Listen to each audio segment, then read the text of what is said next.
Good morning to everyone, welcome back to my channel moment Mousumi. তো কেমন আছো সবাই? আশা করছি সবাই ভালো আছো, যে যেখানে আছো সুস্থ আছো এবং নিরাপদে আছো। আমিও আলহামদুলিল্লাহ আল্লাহর রহমতে এবং তোমাদের দোয়ায় বেশ ভালোই আছি। তো আগামী কালকেই আমি কুটুম বাড়ি থেকে বাড়ি ফিরেছি, আর কুটুম বাড়ির ভ্লগটা কিন্তু চ্যানেলে অলরেডি আপলোড হয়ে গেছে। তোমরা যারা যারা এখনো পর্যন্ত দেখোনি তারা চ্যানেলে গিয়ে দেখে নাও। আর আজকে আমি যাব হচ্ছে মায়ের বাড়ি বেড়াতে ঠিক না, আসলে মাদের মাঠ থেকে ধান এসেছে, মায়ের কাজের চাপও অনেক বেড়ে গেছে, তাই মা আমাদের বাড়িতে ফোন করে বলল কিছুদিনের জন্য বেড়াতে আসতে। তো সেই কারণে আমি আমার মাকে একটু হেল্প করার জন্যই মায়ের বাড়ি যাব আর কি। তো সকাল সকাল ঘুম থেকে উঠেই আগে বাসি কাজকর্মগুলো সব সেরে নিলাম, তারপরে হচ্ছে ব্রাশটাও করে নিলাম।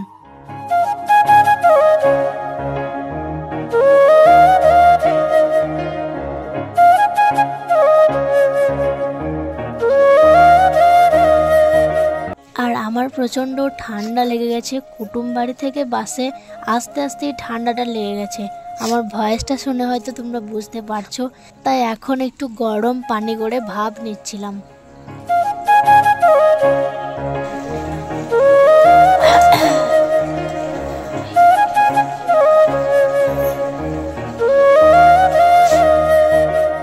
তো তারপরে এখন গরম গরম একটু চা খেয়ে নিলাম টোস্ট দিয়ে। খাওয়া দাওয়া শেষ করে কিছু জামা কাপড় ছিল, তাই সেগুলোই কাচতে বসে গেলাম। কোথাও গেলে আমাদের জামা কাপড় কাচারই শেষ হয় না। তো দেখো গাইস, এখন আমি আর আমার শাশুড়ি মা একটু তাড়াতাড়ি করে জামা কাপড়গুলো সব কেচে মেলে দিলাম।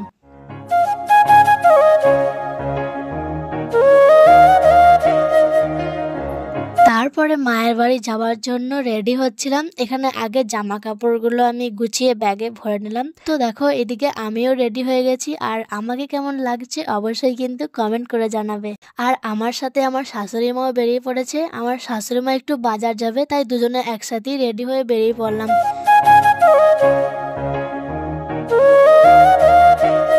তো মায়ের বাড়ি এসে এখানে দেখি আমার দাদি আর মা দুজনেই রান্না করছে।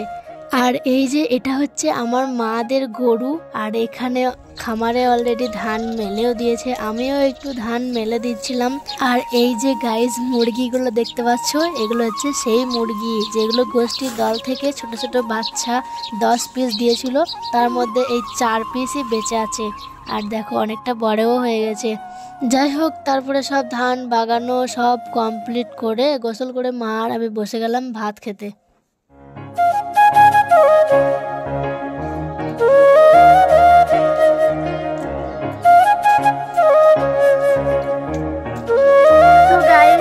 এই মাত্র গোসল করে ভাত খেলাম, এখন বাজে মনে হয় 4টে বেজে গেছে। আসরের আজানও দিয়ে দিল এই মাত্র। এখন ভাতটা খেলাম, ভাত খেয়েই আমি ছাদে এসেছি। আর ছাদে দেখছি কত রকমের গাছ লাগিয়েছে আব্বা মা। তোমাদেরকেও সবগুলোই দেখাচ্ছি। আমাদের ছাদে মানে আমার মাদের ছাদে কি কি গাছ লাগানো আছে সবগুলো তোমাদেরকে দেখাচ্ছি। তো চলো দেখিয়ে দিই তোমাদেরকে। এটা কি গাছ? পুনকা। এটা পুনকা, এটা মানে লঙ্কা মনে হয়। আর এটাও পুনকা, এটা পালং। পালং। আর মাঝে একটা কি, এটা কি? মূল্য। এটা ধনেপাতা, এটাও ধনেপাতা, এটাও পুনকা, এটা বেগুন, ওইটাও বেগুন, আর ওই দুটো পেঁয়াজ। আর এটা কি? পালং। ওগুলো সব পালং। এইটা কি গাছ বটে? এটা কি সুন্দর। এই গাছটা কি গাছ? পাথরকুচি। আর এটা গোলাপ গাছ, এটা পানি দেওয়া হয়নি তো গাছগুলো। এরা দুজনা দেখো আমার সাথে এসেছে, ছাদে এসেছি আমি, আর এরাও চলে এসেছে আমার সাথে। এই গাছটাও নাকি ওদের এত পছন্দ। এই গাছটা কিন্তু নাম জানি না আমরা তিনজনা। তোমরা যদি কেউ নামটা জেনে থাকো তাহলে আমাকে কমেন্ট করে জানাবে। আর এই গাছটার গোড়া মানে চারা লাগালে হয় নাকি এমনি কেটে হয় সেটাও তোমরা জানাবে। আমি কিন্তু জানি না গো।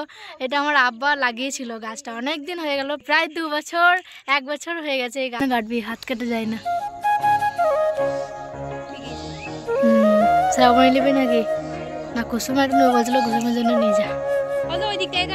এটা না, এটা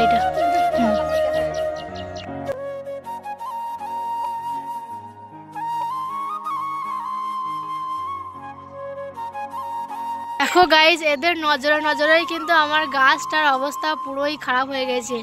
গাছের পাতাটা, দুটো পাতা কিন্তু এখানে মরে গেছে অলরেডি, অনেকগুলো পাতা ঝরেও পড়ে গেছে। ফুলও সব ঝরে ঝরে পড়ে গেছে, এখানে একটা দুটো দেখতে পাওয়া যাচ্ছে।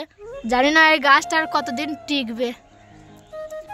তো গাইস, আজকে আমার মায়ের বাড়িতে প্রথম দিন, আর এই ভিডিওটা আর বেশি বড় করছি না, এখানেই শেষ করছি। সারাটা দিন আমি মায়ের বাড়িতে কী করলাম, কীভাবে কাটালাম, সম্পূর্ণটাই তোমরা দেখলে।